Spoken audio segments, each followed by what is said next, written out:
অবশেষে ভাঙা হচ্ছে বিজিএমইএ ভবন, চলে যাচ্ছে রাজধানীর উত্তরায়।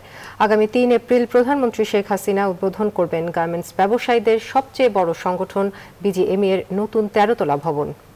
এরপরই কয়েকদিনের মধ্যে হাতিরঝিলের বর্তমান ভবন থেকে নিজেদের কার্যক্রম গুটিয়ে নেবে ব্যবসায়ীরা, এমনটি জানিয়েছেন বিজিএমইএর সভাপতি সিদ্দিকুর রহমান।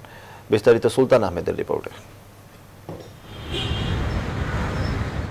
রাজধানী ঢাকার অন্যতম বড় প্রকল্প হাতিরঝিলের শুরুর দিকে তাকালেই সুবিশাল যেই ভবনটি চোখে পড়ে সেটিই বিজিএমইএ ভবন। ১৯৯৮ সালে তৎকালীন প্রধানমন্ত্রী শেখ হাসিনা যার ভিত্তিপ্রস্তর উদ্বোধন করেছিলেন, আর পরবর্তীতে ২০০৬ সালে তৎকালীন প্রধানমন্ত্রী খালেদা জিয়া যার আনুষ্ঠানিক উদ্বোধন করেন। ২০১০ সালে একটি ইংরেজি দৈনিকে ভবনটি রাজুকের অনুমতি ছাড়া নির্মাণ হয়েছে বলে প্রতিবেদন প্রকাশিত হলে বিষয়টি আদালতের নজরে আনেন একজন আইনজীবী। পরে ২০১১ সালে আদালত ভবনটি ভেঙে ফেলতে নির্দেশনা দেন। পরে বিজিএমইএর আবেদনের প্রেক্ষাপটে সুপ্রিম কোর্ট রায়টি ৬ মাসের জন্য স্থগিত ঘোষণা করেন। প্রায় ৮ বছর আইনি লড়াইয়ের ৩ ধাপে মোট ২৫ মাস সময় পাওয়ার পর অবশেষে ১২ এপ্রিলের মধ্যে ভবন ভেঙে ফেলার সময় বেঁধে দেয় উচ্চ আদালত। এরই মধ্যে তৈরি হচ্ছে উত্তরার ১৭ নং সেক্টরের নিজস্ব ভবনে বিজিএমইএর নতুন ভবন, যা ৩ এপ্রিল উদ্বোধন করবেন প্রধানমন্ত্রী।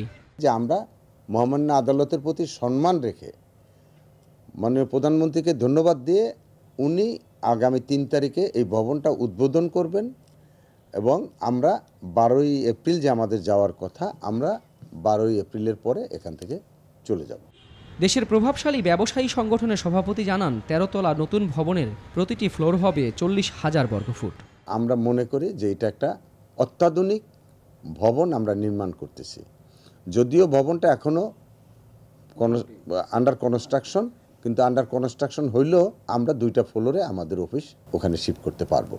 ভবন স্থানান্তরে বড় অঙ্কের আর্থিক ক্ষতির মুখে পড়লেও শেষ পর্যন্ত আদালতের নির্দেশনা বাস্তবায়ন করছে দেশের পোশাক খাতের মূল সংগঠন বিজিএমইএ।